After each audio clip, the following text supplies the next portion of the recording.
Hey folks, welcome back to the Portable Gamer. Welcome back to Farming Simulator 17, and welcome back to the Western Shore. It is the 6th day of spring, the last day of spring. I wanted to skip ahead to the first day of summer so we could see our corn starting to come in. I believe our winter canola would be ready to harvest, and our spring canola would be getting a bit taller, but there's a reason I didn't, and here's why. So if we go down here, I did mow grass off camera since our last episode, and I mowed all of our grass fields, which is, zoom in a bit more here, 52, 56, 57, 65, 68, 58, and now 39. 39 is the new one that we bought down here. I did fertilize everything except for field 39 because we haven't gathered up field 39 yet. I wanted to do that on camera with the Lely Trailed Forager. So had we waited till tomorrow, first day of summer, we would have seen the corn would have been coming in, we would have seen some nice visual effects, but I believe our grass would have sprouted for second cut, started to grow for second cut. Not only would we have lost what we had on field 39 waiting to be picked up, but we wouldn't be able to fertilize field 39. And I'd like to get another layer of fert on here, and then tomorrow, first day of summer, when everything goes green again, we'll get our third layer on. Did I say that right? Yeah. Second layer on field 39, and then tomorrow, third layer on everything. So second cut will be as big, hopefully, as big as first cut. And what else is going on? Oh, pigs. Check this out. So we bought, 50 pigs, right? And then within a few days, we had like 90 pigs. We sold 25, took us down to 65. That was 2 days ago. We now have 121 pigs. They're making a pig every 20 minutes, 75 pigs a day. I can't imagine that they reproduce that way all year. That has to slow down at some point. But if pigs are still 2,000 pounds a piece, right, and we sell 50 of them, we've still got 70. That's plenty to reproduce, and we will make 100 grand today. So we'll talk about that a little bit as we get rolling. So cows are good. Sheep are good. They're continuing to make wool. We got 60 grand for wool, for 6 pallets of wool last time. Not even on great demand, just regular price for wool. We got 60 grand. So I think we're going to be okay on this farm financially. We have no more fields to buy.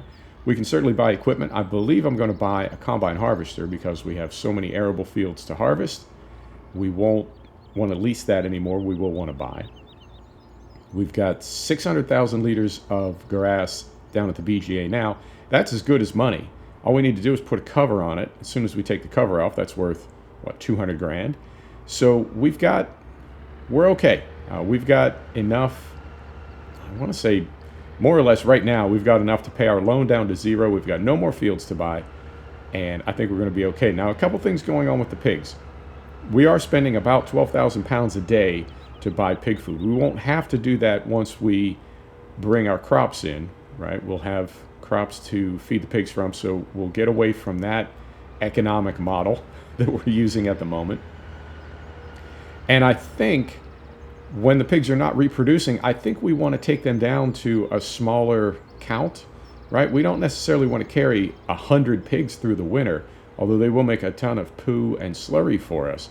I don't think we want to do that because we have to feed them. I think we want to keep our head count as low as possible when they're not breeding, and then let them breed, sell the difference, and take it back down to a low count so we keep that food requirement as low as possible. We keep that to a minimum.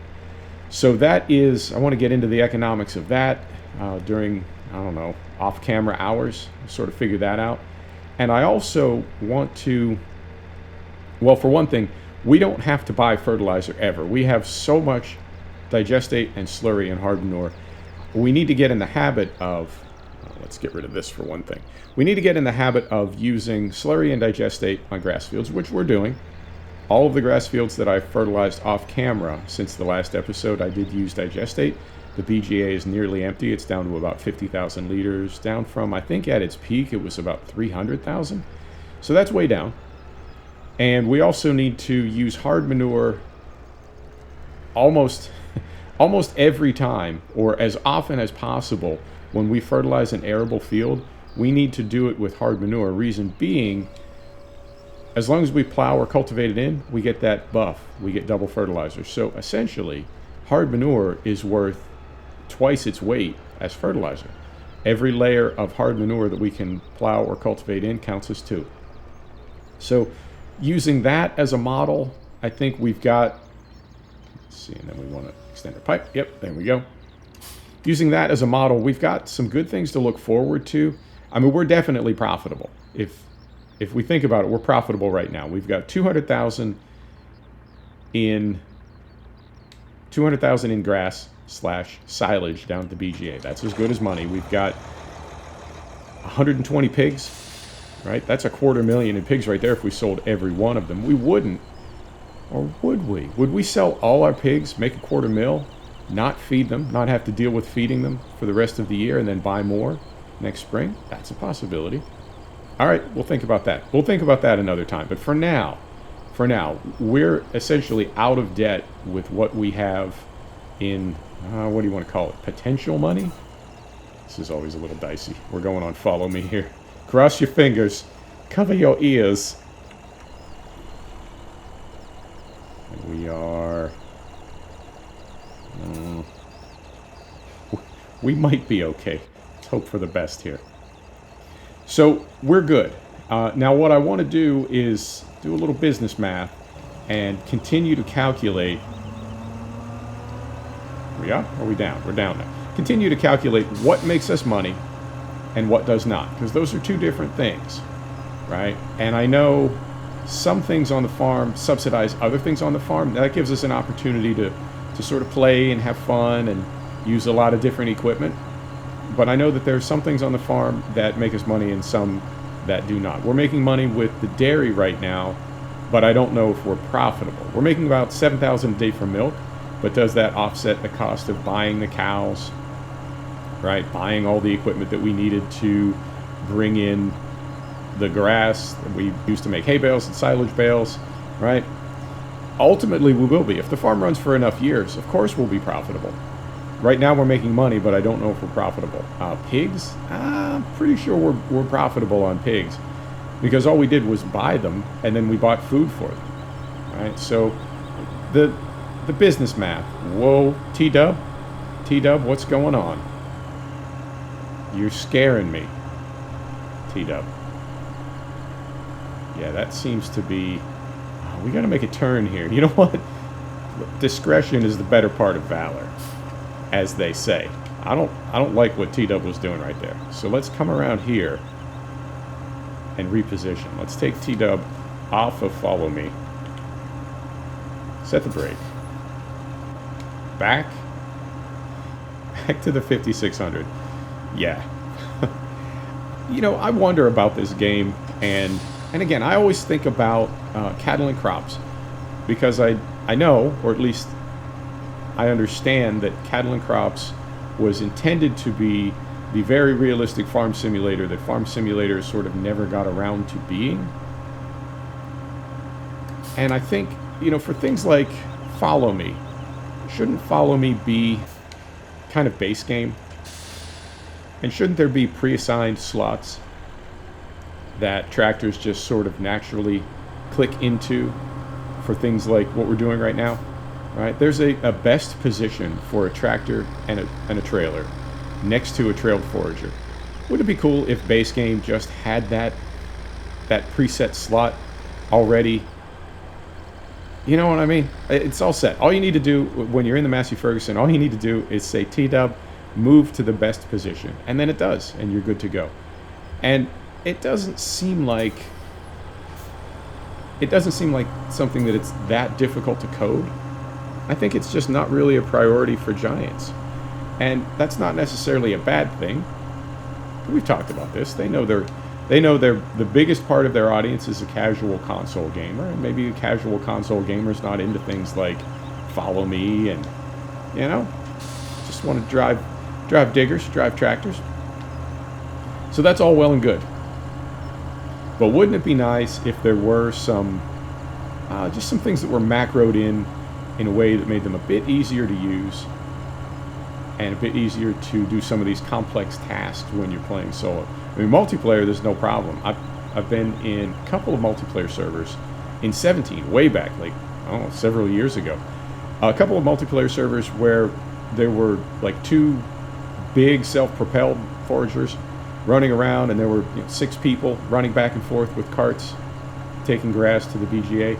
And well, you know this, if you've been on a multiplayer server that has a lot of people playing at once, it's always grass work.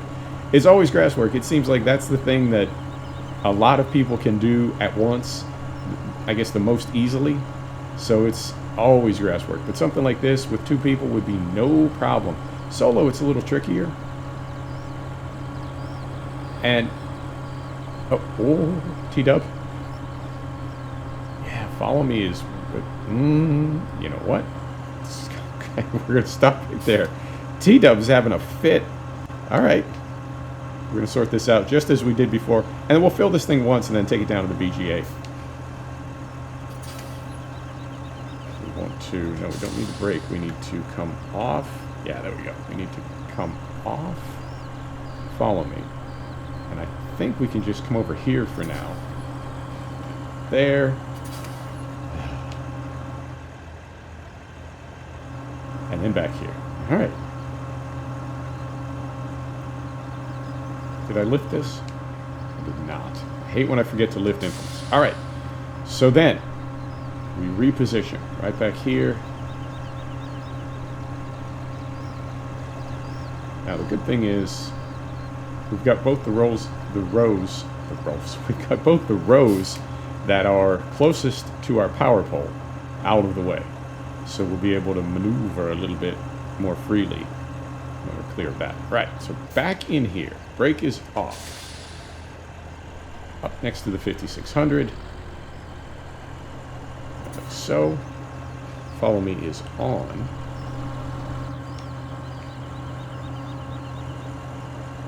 Carefully around the front.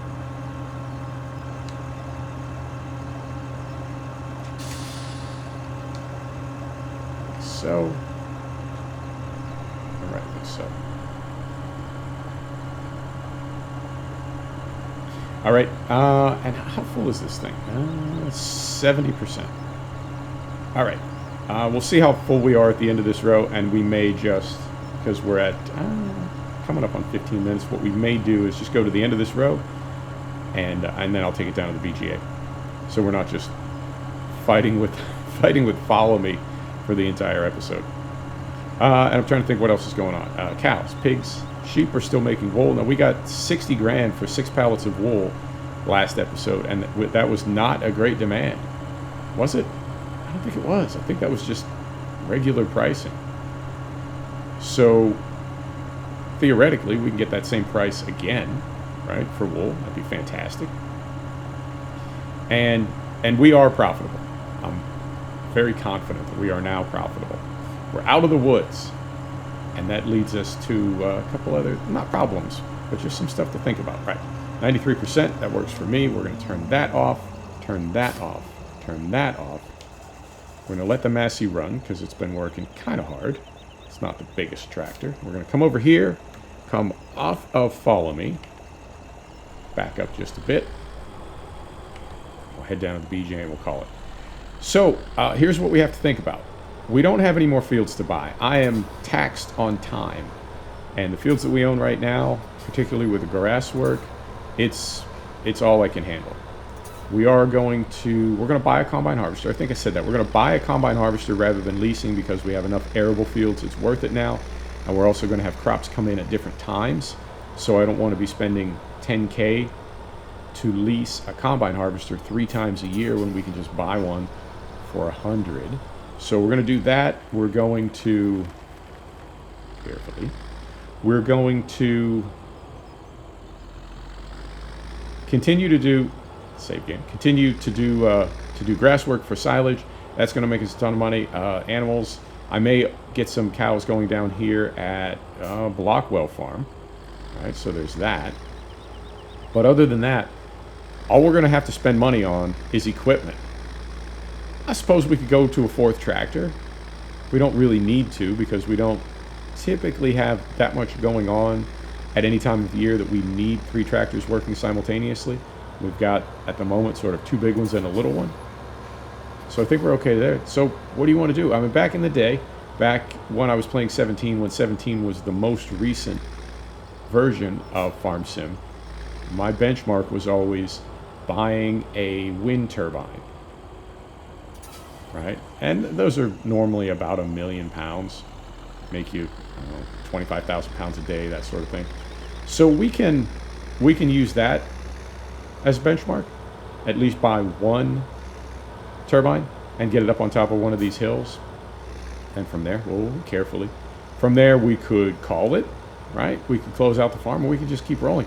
I don't know. I mean, I looked at some other farms. I talked to some folks on Discord. Hey, what do you think would be a cool farm to bring to the channel after we're done with Western Shore? But there's a couple problems with that.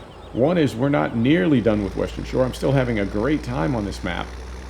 And, I mean, we could... There's so many things that we could do. We could take all of our cows and just move them to another farm on a different part of the map, plant cover crops in the fields that we have, and start buying new fields somewhere else, and do that until we own the entire map, even if we're only farming it 10 or 12 fields at a time, right? That's a possibility. We're not nearly done with the Western Shore. So that's one problem. And then the second problem is, this is, to my way of thinking, this is the ultimate Farm Sim map for 17. And I know I do prefer a British style, UK style map. So somebody who likes German maps or Polish maps, obviously they're going to disagree, right? They don't think this is the perfect map. But just for me, this is nearly a perfect map. And whether you like British style, UK style, or German or Polish or American or Russian or whatever kind of map it is that you like, while this may not be your favorite map, I think you have to at least consider it for the best British style map for 17 ever. So that's also a problem, because it's certainly the most recent that I know of, and so it's the most evolved, right? It's got the most access to stuff, things that we figured out about 17. If you were to play a 17 map that was made maybe just a couple of months after 17 dropped, it might not be as evolved as this map. So that's the second problem. First problem is we're not nearly done with Western Shore. Second problem is any map that we go to after Western Shore, I'm concerned that it's going to look bad by comparison, even if it's a really good map, or if it was a really good map in its day, right, when it was released a couple of years ago. So I don't want to do a disservice to a fantastic map by playing it back to back with Western Shore and having it look bad, right? Or having it seem bad, even though it's not. It could be a great map. So, yeah, when I think about those two things, I think, when are we going to step away from Western Shore? When are we going to consider this series to be played out? And when we do, where are we going to go next? Because I don't want to do 2 FS19 maps. I'm not the biggest fan of FS19 at the moment, I have to say. So I don't know what we'll do. And fortunately, we won't have to think about that for a minute, because, as I said, Western Shore is not even close to being played out. Right, get this emptied out. What's our total volume here? Yeah, 625,000 liters. And we've probably got another 40, 50,000 to go in here. We might be at 700,000 before we're done. Where's the sun? It's right there. So break. There we go.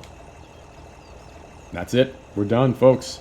Thanks for stopping back to check out The Portable Gamer. Thanks for joining us for another episode of Farming Simulator 17. This is the Western Shore. We'll see you next time. Take care now.